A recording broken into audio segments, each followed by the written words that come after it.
Hello everybody and welcome to the weekly countdown of the top 10 best-selling light novels in Japan, this being the week of October 9th to the 15th.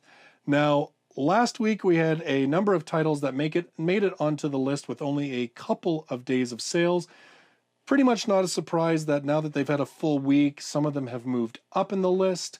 There's been a few movements around the sort of top 5, but we still have quite a number of our big heavy hitters hanging in there on the list this week. So let's get right into it. At number 10 with 7,313 copies sold, it is Kokuhaku Yokou Renshuu Heart no Shuchou, which is a solution for jealousy. We've talked about this the past couple weeks.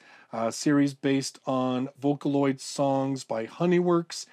There has been 2 animated movies, one of which is on Crunchyroll, and they are having a brand new anime series coming out that is based on this work as well. So this is the latest in that series. Again, it seems to be sort of like more of an anthology, or like taking a look at different kids within the same school to tell different stories. It isn't necessarily like it's one big overarching story like other light novels.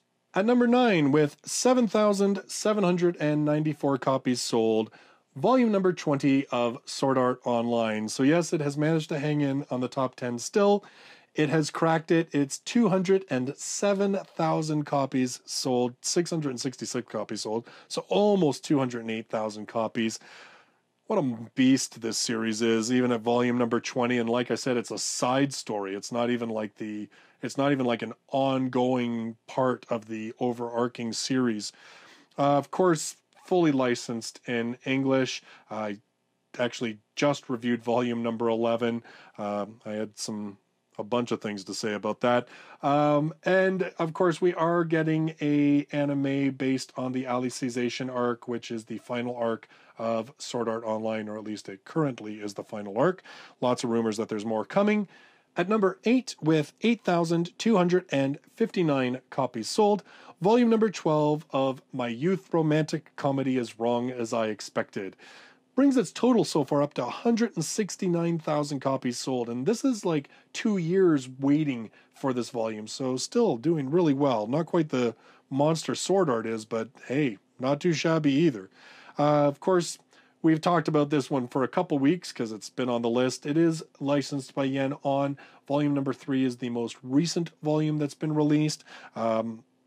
I really enjoy this series. It's a really good series, and definitely it's sort of a pleasure because it's a very different series than most of what else we have available in English right now. At number 7, with 8,966 copies sold, volume 24 of Kyoukaisenjou no Horizon. It's also known as Horizon in the Middle of Nowhere. Now, this has had a 2-season anime, part 1 and part 2, each 13 episodes, so total run 26 episodes.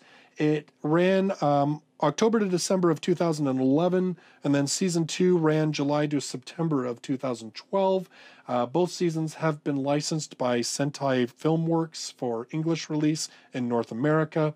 There is no licensing for the light novels at this point. And just to sort of mention on the numbering, it's the 24th book in the series, but officially it's known as 10A. A lot of the books in this series, they do like a volume number and then a letter to go with that until they move on to another one. So you have 1A, 1B, and then 2, 2A, 2B, and so forth, sometimes going up to C.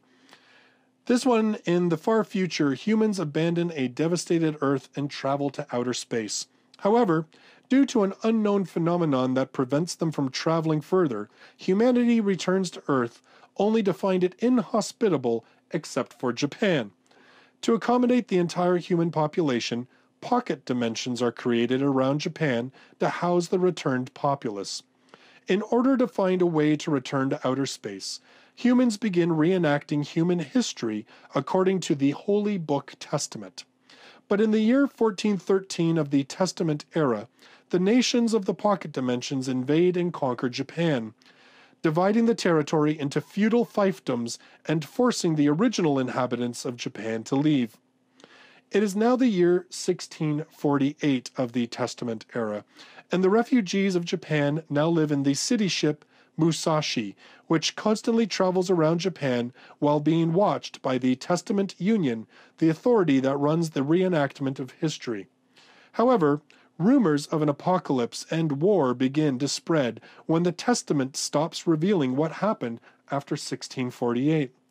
Taking advantage of the situation, Tori Aoi, head of Musashi Aridust Academy's Supreme Federation and president of the Student Council, uses this opportunity to lead his classmates and try to regain their homeland. Sounds like a really cool series to me. Like, I haven't seen the anime, so, I mean, maybe some of you have seen the anime, you have something to say about it, or have you read translations of this series, but man, it sounds really cool. Like, I would be really interested in reading this series, but unfortunately, no English versions for us at this point. At number 6, with 9,981 copies sold, volume number 7 of Kumo desu ga Namika, or it's also known as So I'm a Spider, So What? Now, interestingly enough, this has been licensed by Yen On. The first volume is releasing on November 21st, so it's coming pretty soon, and naturally I'll be picking it up and doing a review on it, because I try to do that with all brand new series that release. The world where the hero and demon king continued to oppose each other. The grand magic from the hero and demon king cross over worlds and explode in a classroom of a certain high school. The students who died in the explosion are reincarnated into a different world.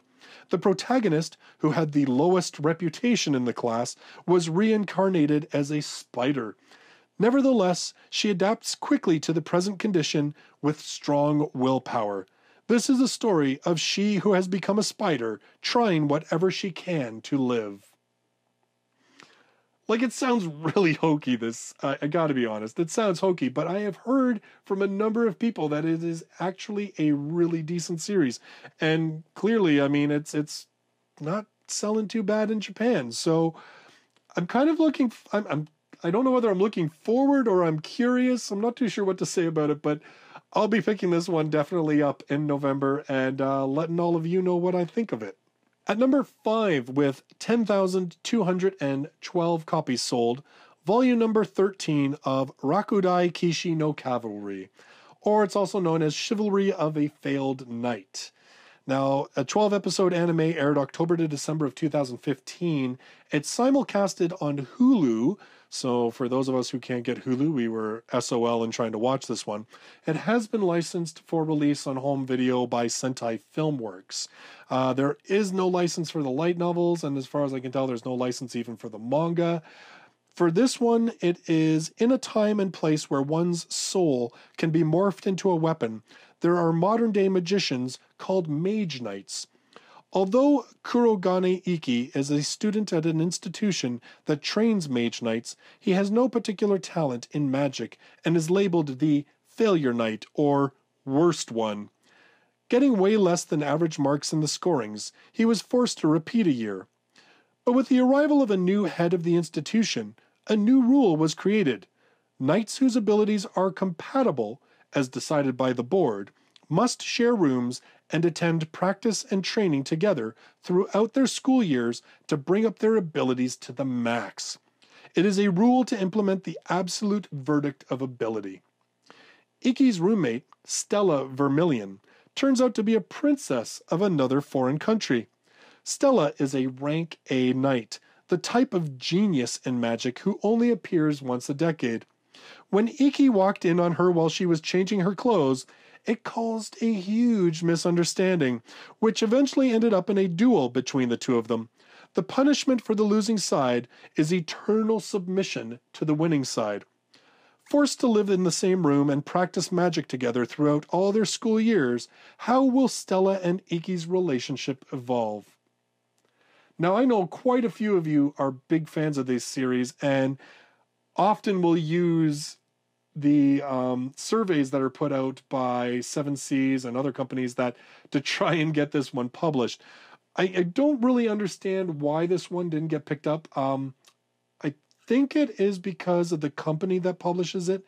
I may be wrong on this, but they seem to publish a number of volumes, like number of series that are quite popular and desired by people, but for whatever reason, they do not seem to be handing over licenses for their series.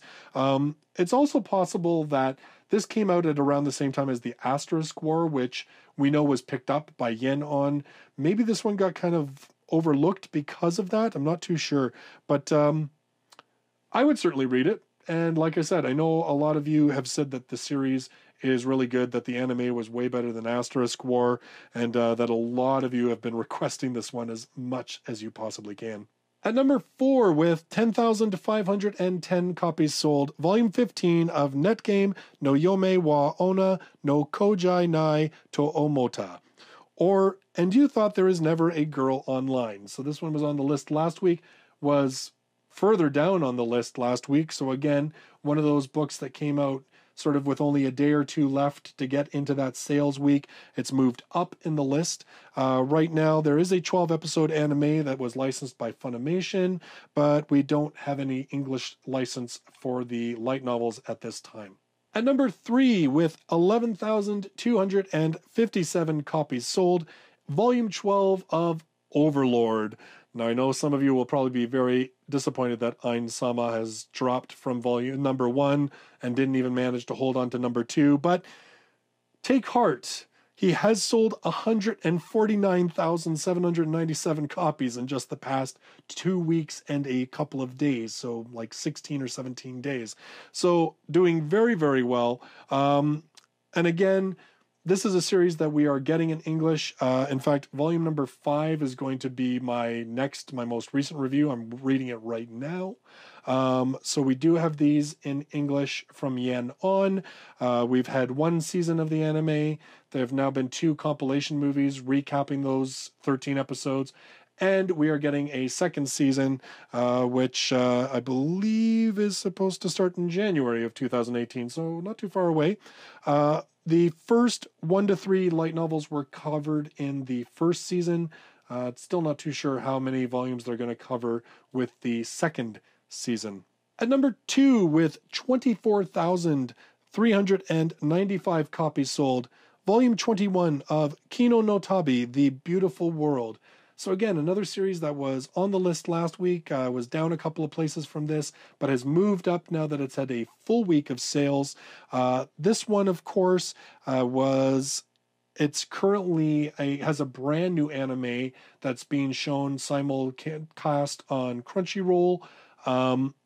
It's sort of an interesting story. Like there was an anime done many years ago. This is now kind of like a remake, or not so much a reimagining, but they are focusing on different aspects of the story. Some of them are similar, some are different than the first series, so you can really watch it without having any knowledge about the first one, or at least that's what I'm told. I'm kind of fingers crossed that we might actually get this series in English, so I'm kind of avoiding the anime at this point, but we'll see.